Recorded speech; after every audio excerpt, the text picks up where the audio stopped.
Hello, everybody. Unabridged Gamer here, and today I'm joined by... Hi, I'm Arnulfo Hermes. My friends call me Arnie. I am a recent graduate of Creighton University with an MFA in creative writing, and I was the editor-in-chief of the now defunct Game Effect website.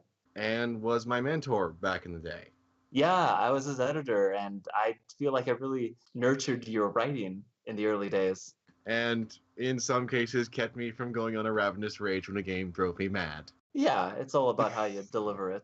You've learned. And I today... remember those early Rantful days. Oh, those are fun to edit, believe me. Indeed. But today we're talking about a very special game that we both have very strong feelings about. Spec Ops: The Line. Oh my God, yeah.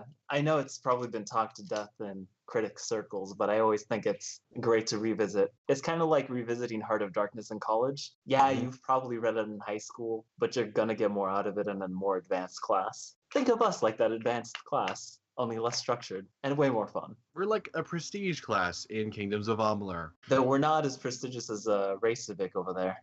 No, we can't hold to that. And yeah, that's we were both watching that video beforehand and got some thoughts on that as well. But to start, let's just give some initial thoughts on the game. Gameplay. A lot of people feel that it's kind of a clunky shooter, that it feels sort of like a PS2 era thing.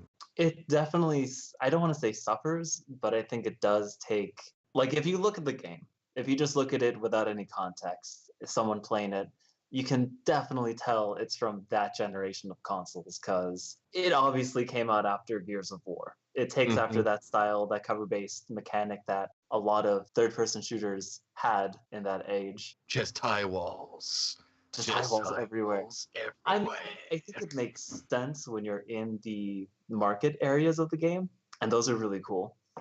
But I mean, it's definitely very obvious when you're like out in the sand and desert, and there are like chest high walls. Though they do a good job of hiding it with, I don't want to say hiding it, but I think they do a good job with the environment of, sunken ships and a ruined Dubai with sandstorms and, their cars that have been layered over with the sand. I think those were a cool aesthetic. Oh yeah, they definitely ran with the idea of a sandstorm swept Dubai, which is weirdly something we don't see much in video games. We see a lot of snow, but we don't see a lot of sand. Dubai in general, or the Middle East outside of war shooters, the American or the Western military like coming in gung-ho to liberate the poor Middle Easterners from terrorists. You just don't see it. I mean, modern warfare at the time was incredibly influential, still is to this day. Indeed, and on top of that, the way Spec Ops approaches Dubai is also something you don't see in those war shooters, because you can argue that you see a lot of turbines and a lot of dust when you're playing Medal of Honor 2010, but Spec Ops goes like full BioShock with it. They're trying to actually flesh out an entire decrepit mini-apocalyptic world inside the remains of Dubai. I don't think it was more like creating a kind of dystopian future for Dubai. I mean, the really cool thing about Dubai is that nowadays it is sort of an adult playground for the ultra-rich tourist, or the tourist who goes in and really is just going to be awed by the extravagance of everything. I mean, it's a city of extremes. Only the ultra-rich live there. It's a city that shouldn't really exist, kind of like Vegas, out in the middle of nowhere, no water whatsoever. It's completely run by oil money and is dependent on imports to a city that is just an island unto itself in a sea of sand. But I don't think it's creating anything. I think it's a recreation of, when it came out. What year did it come out again? Mid-2000s, right? 2013? No, 2011. 2011, right. By that time, it was already in our psyche, the wars in the Middle East with, whether it be footage on the news or I'd say just what we see in everyday video games at the time, Modern Warfare, Medal of Honor. But I mean, that was already just so ingrained in our culture, the Middle East being war-torn and the American soldier going in, that it's fascinating to see some place that we think of as modern, as not really Western, but definitely that has embraced Western values and Western and capitalism to be just ruined and decimated in something that we have seen so many times before by its release. In a way, kind of combining the whole, because one of the other biggest sessions of the day, especially with like Modern Warfare, was America getting ruined. It combines that aspect with that well-trodden setting out in the Middle East. America getting ruined. I wouldn't say America getting ruined. I'd say Modern Warfare 3 kind of blew up most of New York. well, hold on. I'm not talking. I've actually never played Modern Warfare 2 or 3's campaign. Oh, they go crazy with wrecking I think the White House and a couple other things, including Air Force One, get wrecked. But you see, that's interesting that you say that, because there is definitely a destruction of something American in Spec Ops. It's not like the destruction of, say, the White House or some monuments. Oh, yeah. It's more of, and you can definitely see this in the opening title screen of the upside down American flag, that signal for distress, and how that just changes throughout the entire, like if you go back and reload your save, the title screen will change, and I by love the end that. it's just ruined. And we absolutely see that imagery of like a destroyed America, but it's not like destroyed America as a homeland. I think it's just more of American military ideals and our sort of views and thoughts and actions. A paradigm shift. Yeah, I'd say it definitely turns it on its head. And beyond that, one of the other big things, and the one thing that, you and I and a lot of people go on about, is the writing. The game's writing goes for some very interesting and lofty goals, and apparently they just were allowed to do basically whatever. The only requirement was they have a multiplayer mode. Otherwise, 2K just let them go wild. So we see I think that was brilliant. I think that was the only way for them to stand out from the crowd. It's unfortunate that it didn't in whatever marketing mishap they had, but touching on the writing and just kind of go back to gameplay, because I don't think we ever finished that, is I think the gameplay serves as a good enough vehicle to get the story they wanted to tell across. I don't think there's anything too special in the gameplay. It's good, it's solid, but it's not something I'd write home about. No, it's not something that you actually try to play that much just for the sake of playing. There's reason to go back because of all the different ways that you can influence the story. And that's something else we also really influence. Sorry, what?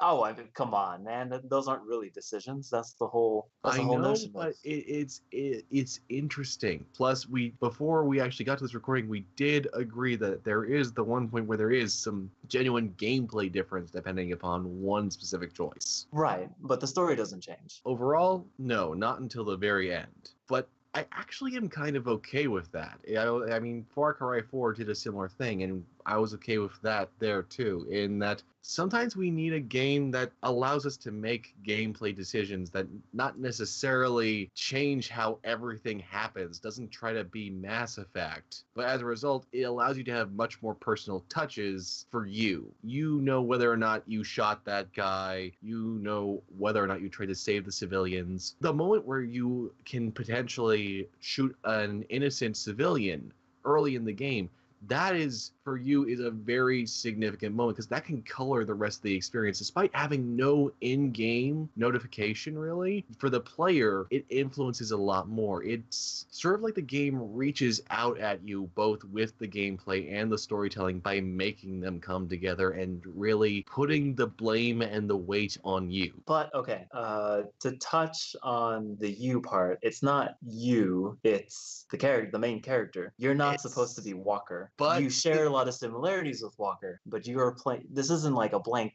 self-insert character. This is a character. This is a guy with history. This is him and his crew. It's not supposed to be you are Walker. It's you have a lot in common with Walker. And I want to make that distinction because I think that can definitely change our reading here. But loading screens, which I never thought of the thing I think I pointed out, but think about it. Think about what the loading screens start to say towards the end of the game. Do you feel like a hero now? And stuff like that. Why don't you just stop? Why don't you give up? No, I think that's a good fourth wall break. It serves to, I don't want to inculcate the player in what's going on and kind of make him question the morality of what Walker is doing and the situation around him and also what he's participating in.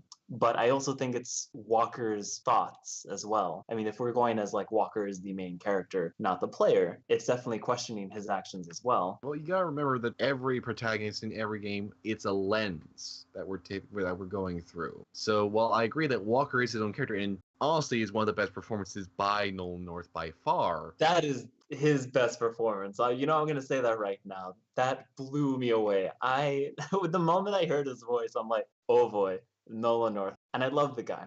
I think it's just so funny how his voice is so recognizable nowadays. Yeah, that I'm so set up for a specific way he's going to play this character. No. He does manage to still say, keep her steady.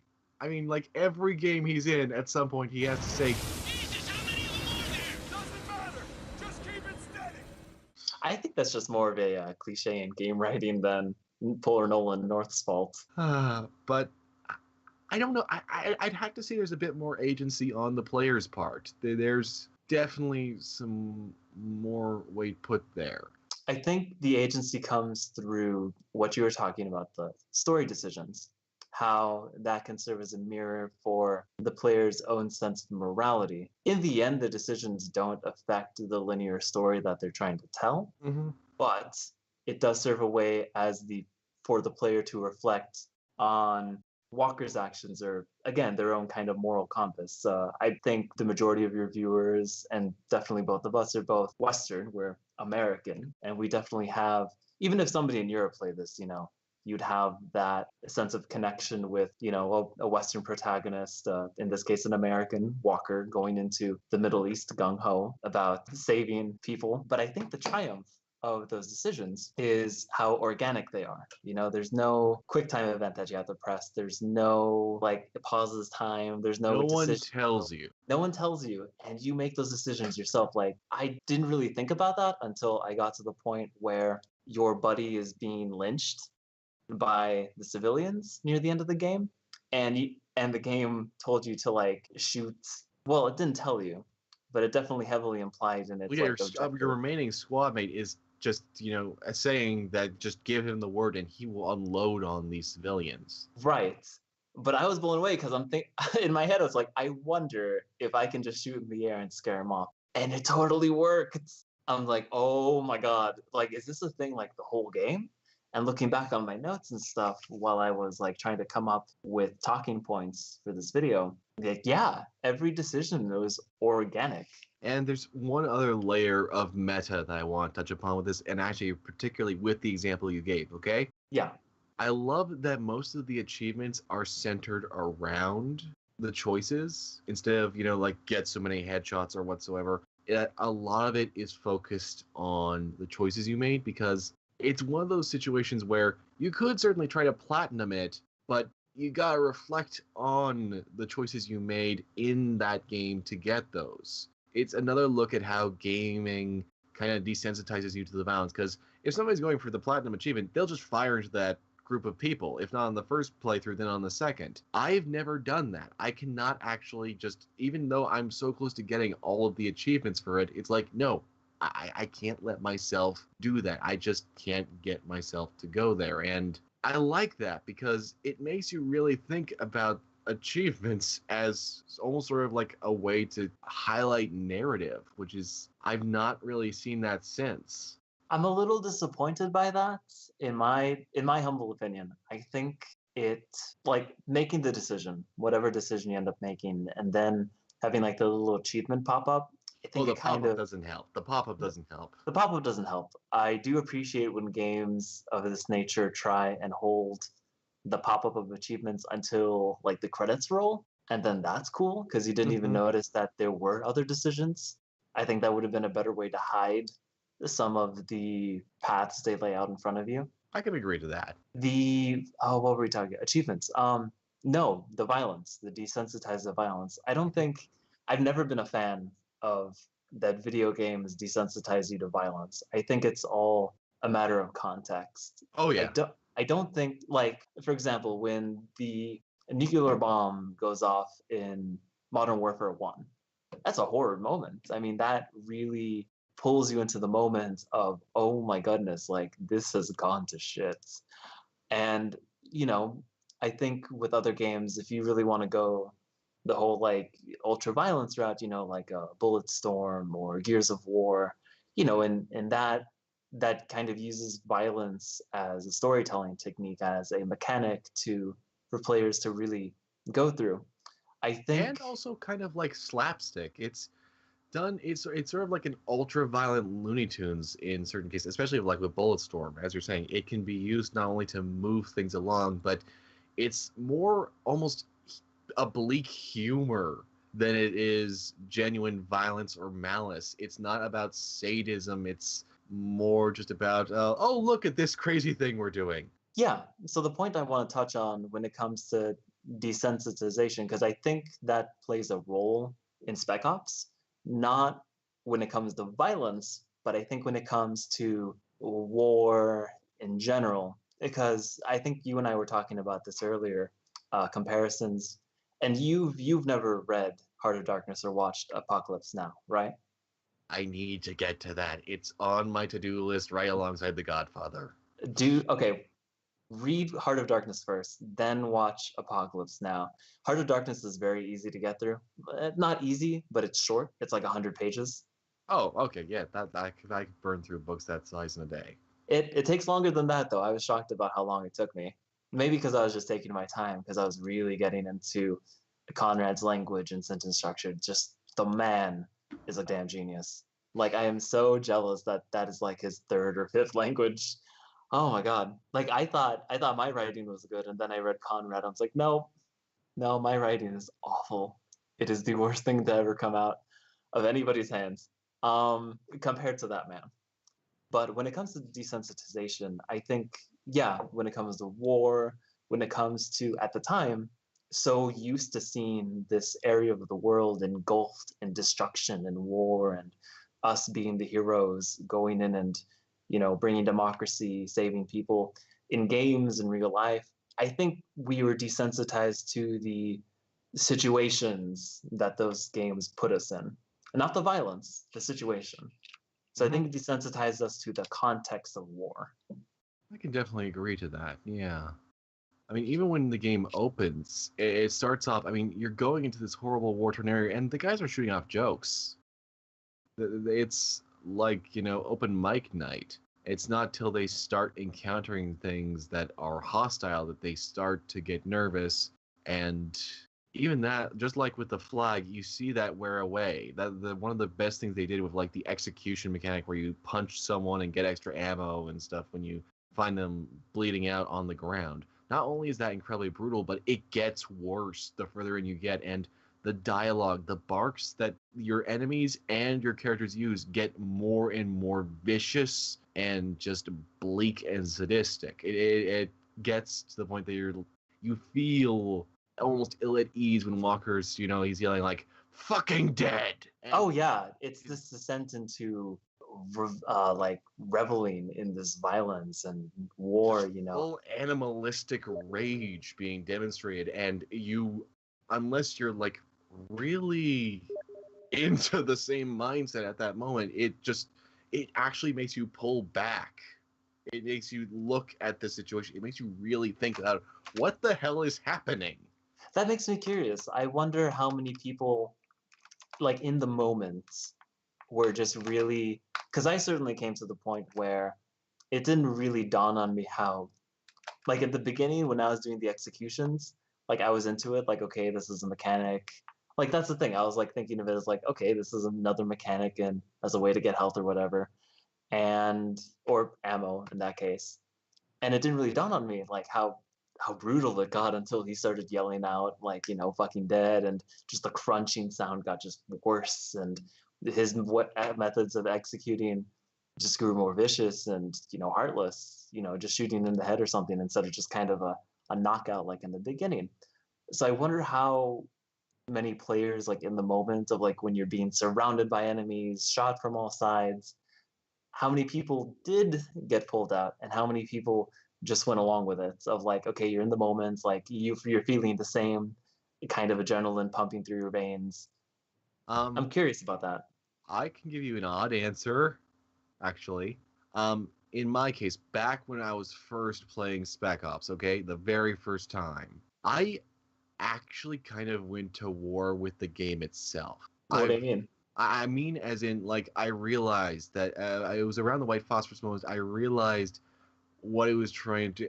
It just, I don't know what happened. Some level of defiance just kind of snapped in me, and I kept pressing forward despite the emotional drain that I was feeling at the time. And it was like I was determined to beat the game. Like I was actually fighting it instead of playing it.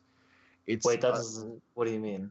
Like, I'm so you get to the white phosphorus moment, Yeah, I got, and and I saw the horrific thing happen, and I felt horrible. And in hindsight, I guess it was a transference in just sort of realizing that, and in truth, it is that they kind of had to force you to do it. They tried other ways of doing it. They've said it in other things in interviews and such, and it just didn't really work. They kind of had to make you do it, and it was like, okay, it's on then. I'm getting through this. It just for whatever reason, it was sort of like viewing the game as a special kind of hell and getting through it. so it's like your Seeing way of saying, like, okay, how bad is this going to get now? How much worse can it get? not even that, it genuinely was. It was like trying to push back and say no, trying to fight against that, which I guess is why I ended up having letting Walker live. Oh, I you can't. let Walker live. Oh, that's interesting. My ending decision the first time around was because I was curious. Like, you get to that end point. Oh, let's bring that up later. Because let's talk about the White Frosters moment. That's definitely the most remembered part of the game, isn't it? Oy. When he opened up that laptop to go in and, like, order stuff, my mind just immediately flashed back to Modern Warfare, and I keep bringing up Modern Warfare because I Oh, feel like it's that whole extremely genre relevant. that game kicked off that whole generation of shooters. I feel like Yeah, that and Gears of War it and did what Resident the Evil original 4. Call of Duty and Medal of Honor did. It spawned, essentially, it gave us a new era of that warfare. It just was a lot closer to home. Yeah, a little more closer to our time of, I mean, definitely our time, modern warfare, doy. But no, my mind immediately went to like that first or second mission where you have to like Hmm. get into like the black and white thing and like shoot the missiles. Oh yeah, What kind of took me out of that, and I don't mean in like a like, oh, it took me out of the experience. I think kind of what took me aback was Walker's reflection in the monitor.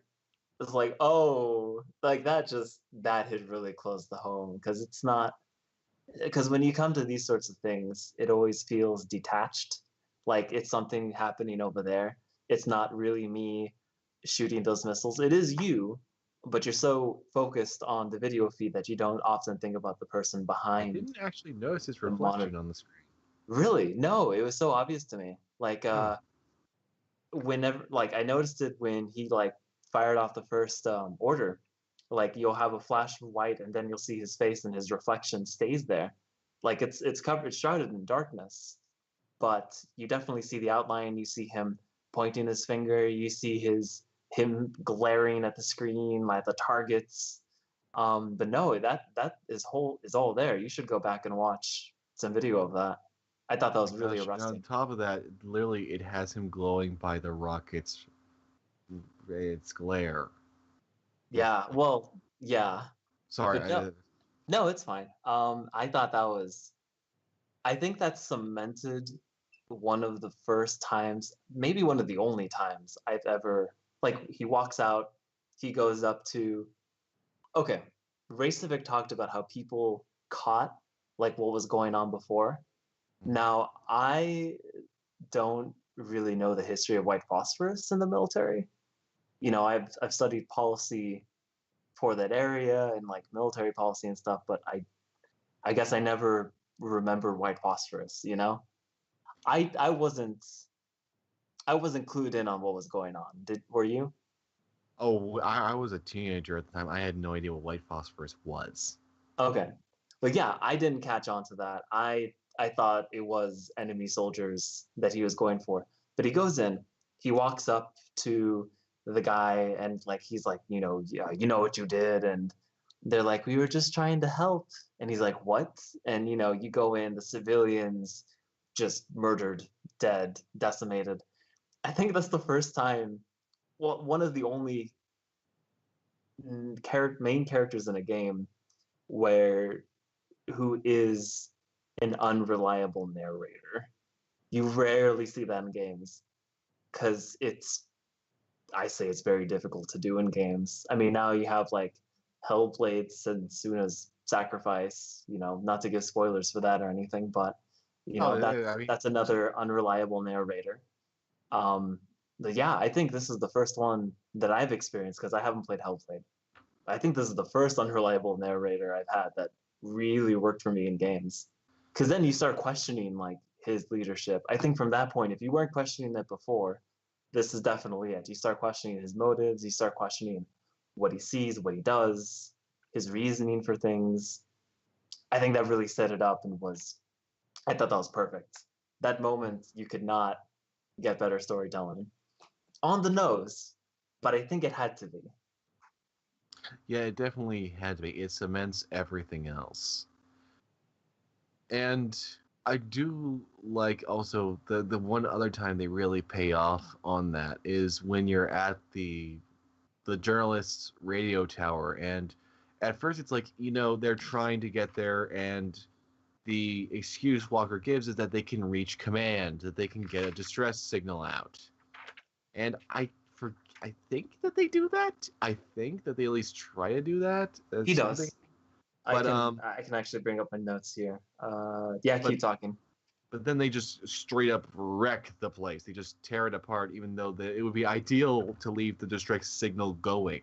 So, yeah, it's interesting because then it just goes to straight out vindictiveness. It's not about anything else other than fuck these guys. We're blowing everything up, and Hmm. as a result, ends up actually leading to Lugo's death by lynching, and subsequently after that, at that point, Adams is. I mean, when you are finally getting to Lugo, he's a shell. You've managed to just wreck this guy, so that when you're finally at the finale, he basically is nothing more than an NPC. He's gone from being a person, and he's just dead inside. He throws you away and is just gone in an explosion. There's no real hope there, and that feeling of hopelessness really just pervades all of the finale. Even though you actually, by that point, are really getting good at the game, you start to really click with how the combat works. Everything is flowing together.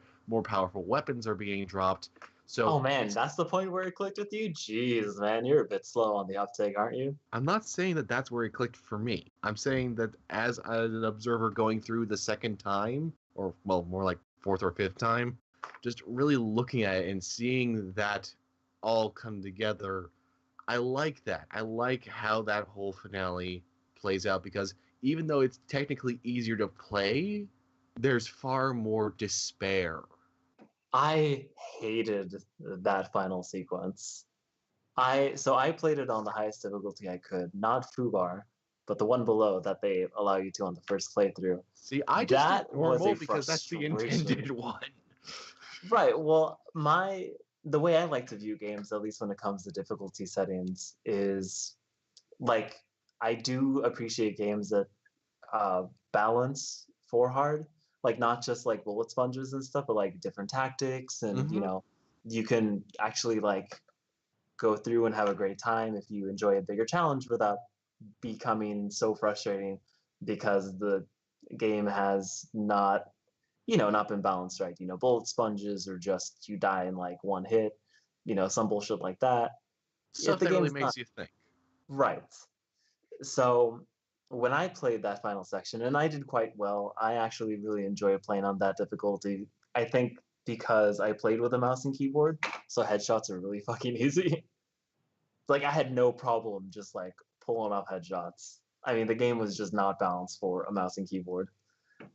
And you can definitely tell in our footage that Mm-hmm. I struggled with the controller after Yeah. our first mission. Oh my god.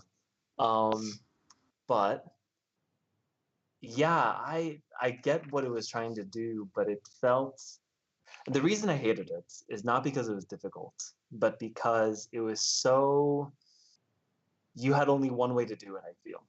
Like you had to follow your comrade in, you had to follow exactly what he wanted to do. There was no options in the way you approached it. Like you had to go forward, but I couldn't go right. I couldn't go down the middle. I had to go to the left, and then I had to push up, and then I had to have him shoot the guy, and then I had to go to the right, and then hopefully by some miracle I make it into the turret section, and then finally from that point you make it all the way to the left again, and then you go up. Um, can I make a counterpoint? Yeah. While that is very much true that they make it very linear, the other thing is, as having recently, like been playing the Black Ops series and stuff like that, and actually really trying to dig into Call of Duty for the first time, a lot of that feels like those moments in a traditional military shooter. A lot of them are that much more linear. Spec Ops is actually far more open and tactical at times than some of the competition. And No, that's why I was frustrated. I mean, if this is really a deconstruction of the war genre in video games or just war in general, I mean, they take more influence from Apocalypse Now than they do Heart of Darkness, and that war is hell.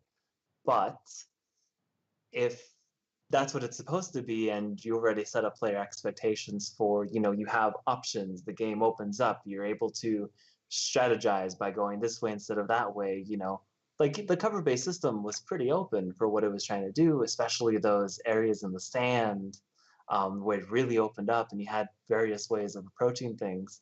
My first, my first thought comes is like that uh, kind of like sunken ship near the end of the game, where it's just you and the other guy trying to save your partner before the lynching, like that whole segment. oh, the boats are hell though. If you can't get to the cover, it's hell. They'll get torn to shreds. It's basically a sprint, and then you hide in one space. What?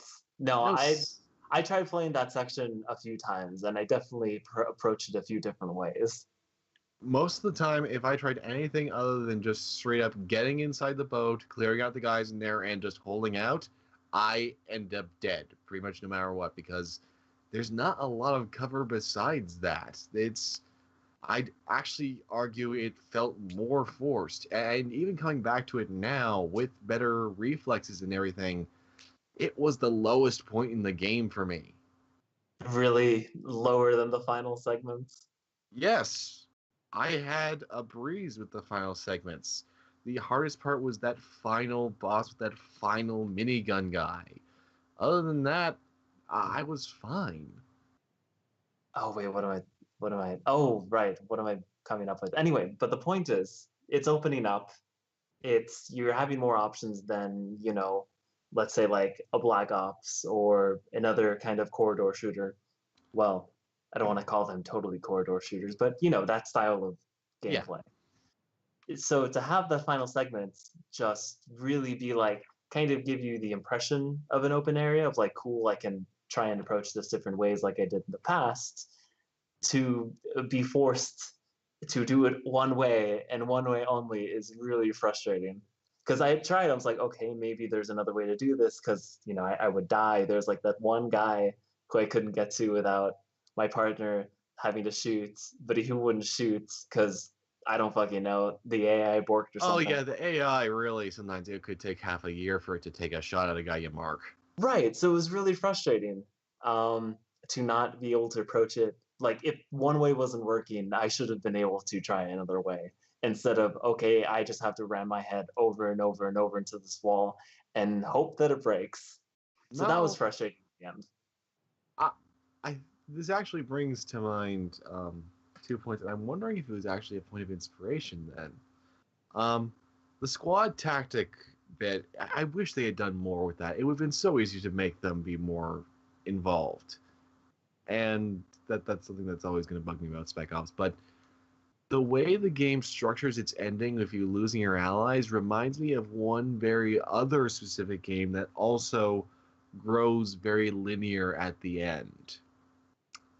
Republic Commando. I never played it. I'm sorry. You have not played Republic, dude. I know it's a It's classic Star Wars game. foundational. It's foundational. Oh my It God, we're not talking. is. Really, It is who talks one about of the- Republic Commando nowadays? Actually- Spec Ops is foundational. People still talk about Republic Commando, just apparently not you. It's not the zeitgeist anymore. It's great, and I've heard great things, but I should play it. But it's not remembered as well as, like, you know, the other games of that era. And I'm not saying that you definitely have an eye for remembering games that have been forgotten or games that deserve a second look. But when it comes to just kind of, I guess, cultural talk in video games, it's rarely ever brought up. And I wonder why, because it was very unique. Okay, back to Spec Ops, but the reason I bring up Republic Commando alongside Spec Ops is that, well, basically it does a very similar thing, and I'm wondering if that's what they were going for, because in Republic Commando, at the very end, there's these set of 4 guns, and you have a 4-man squad, so you keep having to leave 1 man behind.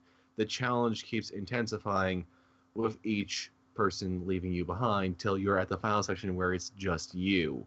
And it's this circular structure, so the rooms themselves aren't nearly as dynamic as earlier ones. It's a lot more just about kind of trying to get through. I'm wondering if they were kind of going for that sort of thing, or if they were going for something more akin to the original Black Ops, because it could go either way. I realize this is all speculation, but there's a couple different reasons I could see for why they went that direction. I do agree that having more tactical options would have been fine. It would have added more to it, but also, I just wanted to be able to go down another way, because, you know, if you structure that last push, it's, you know, you got the left lane, you got the middle lane, and you got the right lane. If I was just able to approach it from any other lane than just the left at the beginning, I would have been much happier. okay. But I wouldn't say, I see where you're coming from, though. I don't want to say that they're cribbing from those games especially. I think it's a cliche of the war genre, you know, in games or movies, especially when you have, like, a party of people, you know, not everyone's going to make it out alive, man, you know. Even Saving Private Ryan, you got that one scene where the guy sacrifices himself. Saving Private Ryan is the textbook example of, you know, you go on without me. But you see that so often, you know. I'm thinking Halo Reach, you know, you lose your whole squad and eventually you. Republic Commando. I think, hell, even the suicide mission in Mass Effect 2, it kind of plays on that cliche as well, of, you know, not everyone's going to make it. So I think I know that's what they were trying to do with you dissenting into this heart of darkness of Dubai and your own sin. I mean, of Walker's sins. Man, I gotta really separate the player and the character there. So no, I think that's definitely on purpose. And eventually Walker is just left by himself in this hell. He's doomed his teammates. He's doomed so many people during the course of the game that, you know, it's who else is there to blame but him? And I think that's why it just had to be him at the end without anyone else. There's no one else to blame but him. In that respect, it does make it very fitting that the one thing that does change how the story goes is your decision on what to do with Walker. Oh, yeah. Oh, okay. Now we can talk about this since we're finally at the end. We finally got there.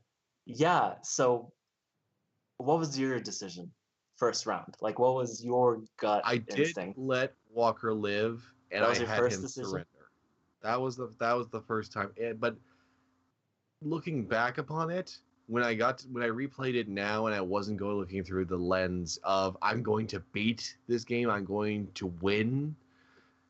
This time around, I actually shot Walker. This time, with full faculties clear and just taking it in as a piece of media. Oh yeah, Walker dead. Although I do love that even if you spare him, you can still just make him actually be worse and have him murder the team sent to recover him. That is that I think is one of the ballsiest decisions they could have made, because they give you ultra powerful weapons, but you go down lightning fast if you are not careful. It's really interesting because it sort of flips the script on the idea of like a final boss fight. Because if you look at it from a gameplay standpoint, it kind of sounds like one, but in reality, it's it's like the player not letting go. It's like Walker not letting go. It Well, just never ends. I'll touch on that because, yeah, that is actually a callback to Heart of Darkness.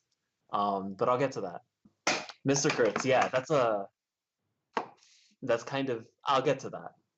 But my first decision was I shot myself. That was my first decision. I was like, no, this makes sense. I'm gonna shoot myself. That was my first. That was the first round. How did how did you spare Walker again? I forgot what decision that was. You shoot Conrad instead. Okay, so I shot myself because that made sense. Like just the crushing weight of everything and like all my sins. I mean, all of Walker's sins. Like, yeah, that made sense. Like, there's no way Walker could live with that. At least in like that moment, I'm like, it's like, oh my God, what am I gonna go back to? Walker's no hero. He doesn't believe himself to be a hero at that point. Like, it just crushes him. So I'm like, he's gonna shoot himself. So I made him shoot himself. That made sense for me. I think that makes sense from a narrative standpoint. But what? So you shoot Walker to push the blame to the world, the situation that you found yourself in, instead of on yourself, which I think was Shoot poignant. Conrad. Well, yeah, you shoot. Well, Conrad's this manifestation of your guilt and your psyche, and like, what's it going to be? Are you going to blame yourself? Like, are you going to accept responsibility for your actions, or are you going to blame the situation that you were put in? I had no choice. None of this is my fault. That's the motto that's repeated throughout the whole game. There is no choice. I had no choice. You know. Um, but yeah, no. The second time I went in there, I died again, and I forget what decision that was. Because there's the I think if suicide. you just wait too long, Conrad will actually pull the trigger on you. That's what it is. I remember now. He did shoot me, which means I shot myself. Okay, yeah, I remember now.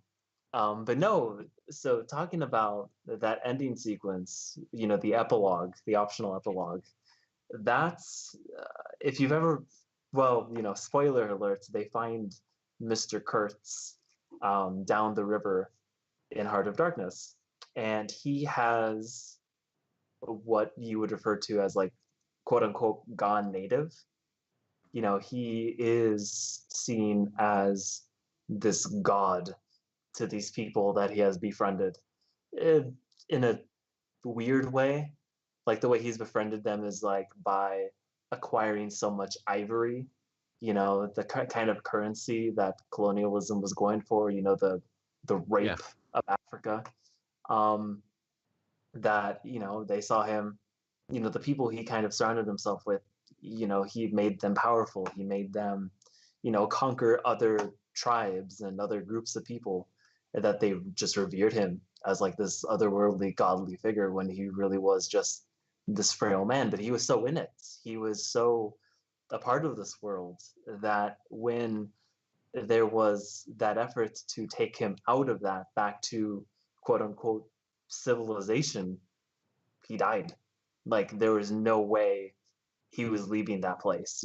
There's one decision at the end of the book where it's, Marlowe confronts him as he's like trying to scurry back to the tribe, and they are like ready to welcome him back into open arms, Like they have the fire going, they're got the drums going, they're ready. Like they are ready for him to rejoin them. And so it's this decision he makes, to either go back to the natives and like live out his whole life with the rest of whatever life he has with them, or to go back to civilization. And when he does end up getting back on the boat and leaving, he dies. Like that man would not have survived in the quote unquote civilized world as mad as he went. Like, so that was what really stood out to me as that epilogue. That is, instead of playing from Marlowe's point of view, or I guess, It's from Walker's Kurtz. point of view, it's from Kurtz's point of view. You have gone native. You have, instead of rejecting the world around you and taking, I guess he takes responsibility for what he's done, but in a sense of like, this isn't, I have become a husk of a man. It's, this is what I've become, and I've accepted this role as, I can't go back. What is there to go back to? Just another war, another place, another time. This is where I live now.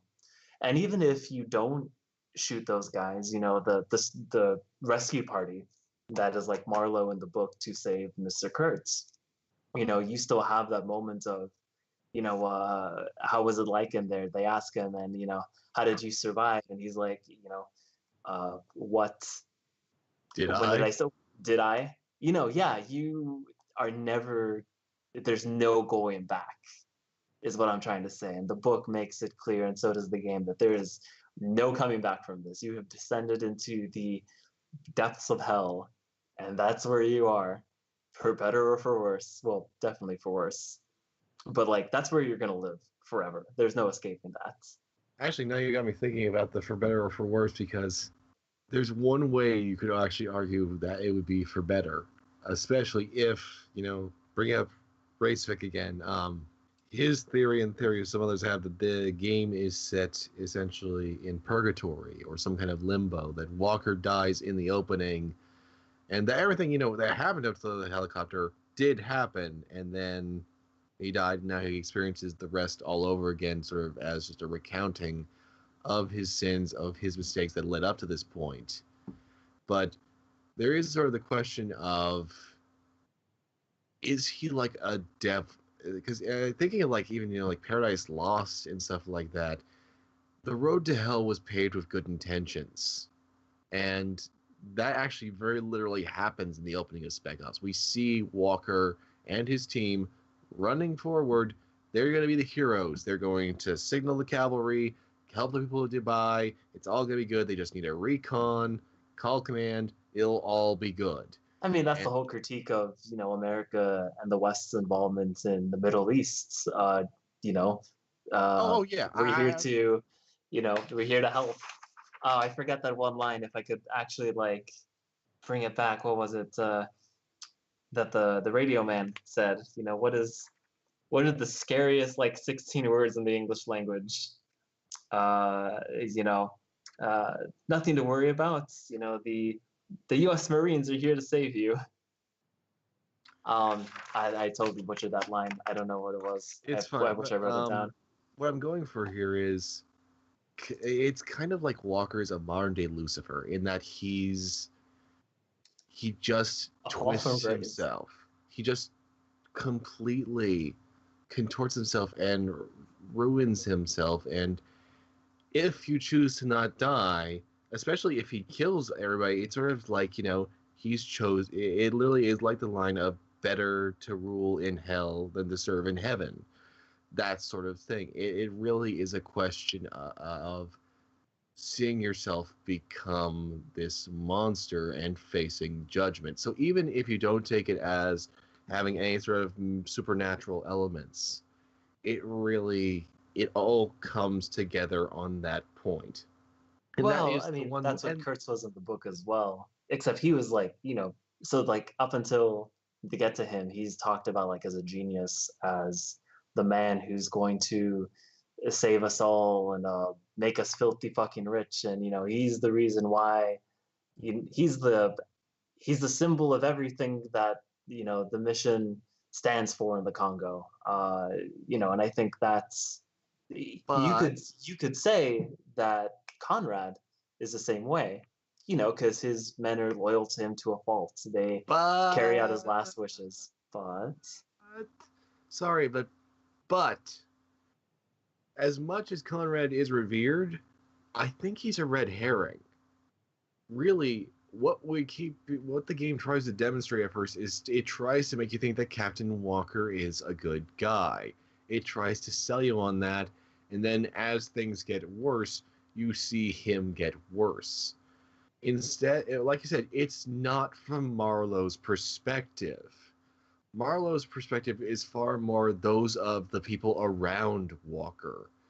You are Kurtz in the lead.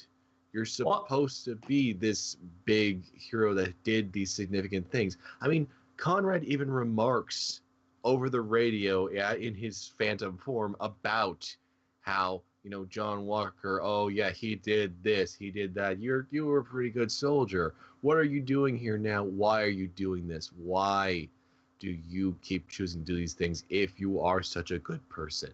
right, but right. What I'm trying to say is that, yeah, the reason I don't think he's a red herring. I think that's not the right term you're looking for. I think he's supposed to be the reason why Walker ends up talking to him at the end is because he is a symbol for the operation in Dubai. He sees himself as the hero that Conrad was. If there's anybody that Walker's aspires to, it's Conrad. So I'm not saying that, um, yeah, Conrad also fell from grace.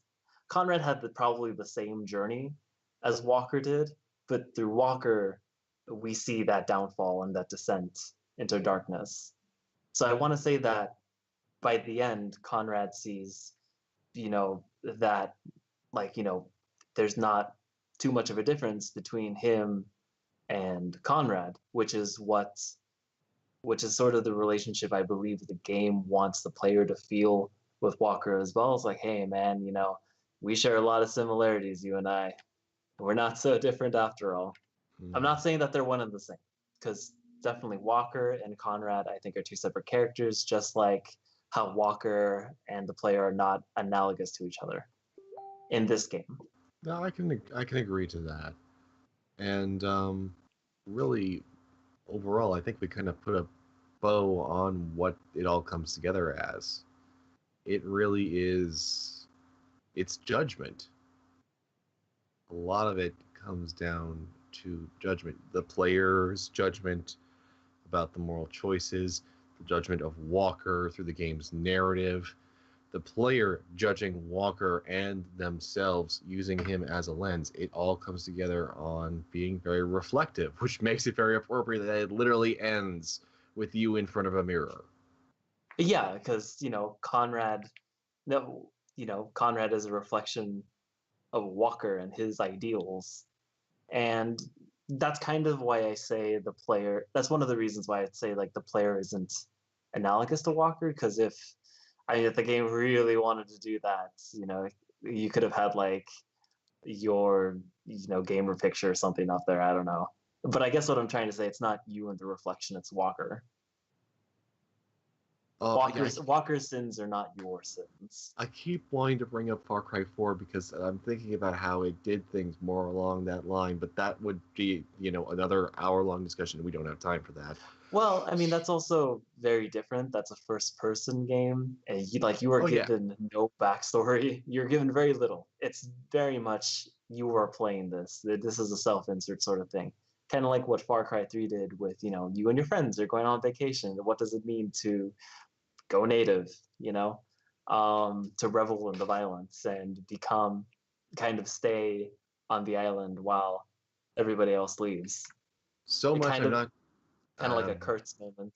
yeah, we've got like 10 minutes, so let's really quick here Oh, that's great. address. We should address really quick because we did take the time. We took an hour's worth of time to get through the co-op, and we talked a bit about the multiplayer. I take it that you never actually experienced the PvP. I never experienced the multiplayer besides co-op with you, and even then, your viewers will see the trouble I had at the beginning with my setup. Oh yeah, The the co-op, controls, that was weird. yeah. So the way I play games on, the way I play shooters on a PC anyway, is I like to put the sensitivity as low as I can in order to use my whole arm. It's kind of a way that trains me to just, get better accuracy and stuff. It's just something I kind of took with me from online games. But so I had it on pretty low sensitivity, and the game just shot it up to 100. Like, I had to move, I had to play it with like, my mouse just like, to the ground and like the smallest wrist movements. And that was kind of not working. So I played with a controller. And I don't like playing shooters with controllers. So that really sucked. And as for me, having done like just to make a quick note on the PvP, I completely understand like with racefic and stuff like that, all the glitches and everything happening with the multiplayer. I personally didn't encounter nearly as many as he did in his video. Last time you said you didn't encounter any. I'm thinking, well, I'm referring to the one friend I told you that I was playing with. He had a glitch. That's what I'm Oh. thinking of. Is that he got his progression reset, which was really frustrating and stupid, and he pretty much stopped playing at that point. Hey, But just for progress. yeah, an unintentional respect. But It's prestige mode. yes, it's surprise prestige. But the way it worked was nothing to do with the game itself. It basically turned into a third-person equivalent of Assassinate from Assassin's Creed 3 and 4. And it wasn't nearly as polished. I would not say that it was worth it. I don't think 2K really benefited from having it there. It definitely hurt the game's reception unnecessarily.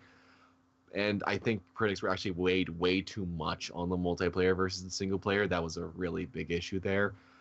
I wish they had just gone with the co-op from the start because there's a lot more promise there, and clearly there was at least somebody was hoping to put more missions in because the way it's structured and built, you could easily add more co-op missions over time, but instead there's only those 4 missions. I thought the co-op was serviceable. From the one mission that we finally finished, just the rest due to my controller incompetence. I do blame myself for those losses. Oh, I told you the co-op is unforgiving.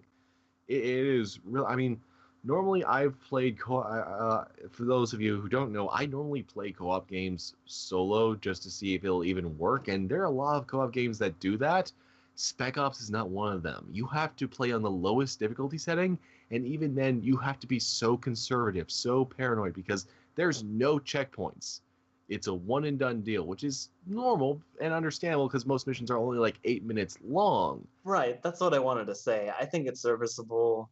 There's not much meat there from what I experienced with you. Because the one mission we did finish was like, oh, that's it? Really? I I don't know. I Yeah, wouldn't the put my time into assassination it. mission and the mission that we weren't able to get all the way through, the one where you have to go through the boat shipyard, those are the two that have the most substance. The other ones clearly were just kind of like, okay, we've got this idea, we gotta get it out. It's gonna just be a free content update. Let's just slap it together, get it out of the window. How much time do we have left? Because I do want to add something very important to About our 5 minutes. So Okay. go. I disagree with Reykjavik's reading that it's purgatory. I don't read it that way. I think that's too clean of a reading, that he's trying to think of ways to kind of smooth over maybe some rough parts in the narrative.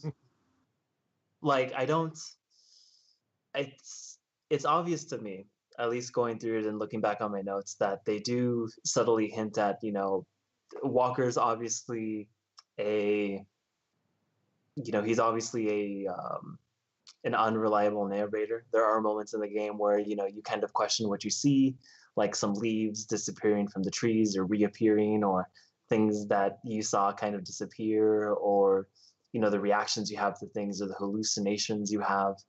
I think that's I think it's more powerful as a literal tale. And there are issues with his not showing enough of his buddy's reactions to things. I think that could have been done better as a way to show, like, we have no choice. We have to follow our commander. We have to follow our mission, because that's what we were trained to do. We're soldiers. That's what we do. I think that could have been shown better, as well as showing more of their reactions to those incidents where you had like those hallucinations that they showed you at the end. That could have been done better. But I think that's just a rough spot in the writing and presentation. I don't think that points to it all being a literal purgatory. Because yeah, his big harping on point is the helicopter and how they did it before. I think that read that more as a critique of the overabundance of those sequences. I mean, good God, you had so many of them beforehand. You had a lot of turret sections, you had a lot of those things. And I think that was more of a point of, oh my God, we're doing this again. The kind of a fourth wall break as well, because you've had that in the game, where you have that kind of like turret mission in other video games, and you have other points in the game, you're doing this again. For one of the finales, you have another turret section, big, bombastic, but still a turret section.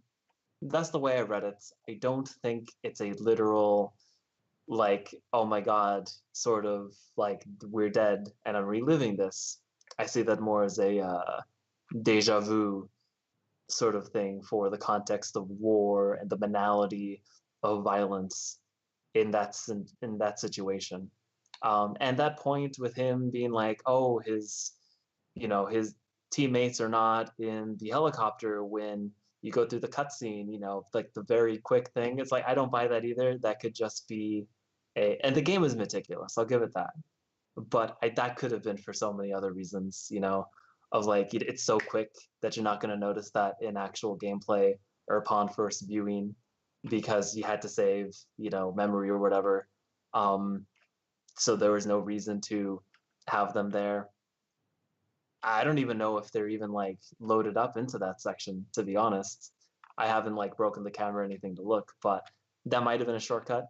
So I don't think that's convincing for me, to be honest. I do read it as a literal thing, especially if you go with the epilogue ending. It's a personal hell. It's going native at that end, and I don't think you can have that as a purgatory sort of moment, because that's sort of an out. Actually, Twilight Zone says otherwise. Well, hold on. We're not talking about the Twilight Zone. We're talking about this. But I'm talking. There is actually a Twilight Zone episode that uses the exact same mechanism. The gambler who never wins, and then he dies, and he thinks that he's in heaven, and because he keeps winning, but then he realizes that's the hell that he's in.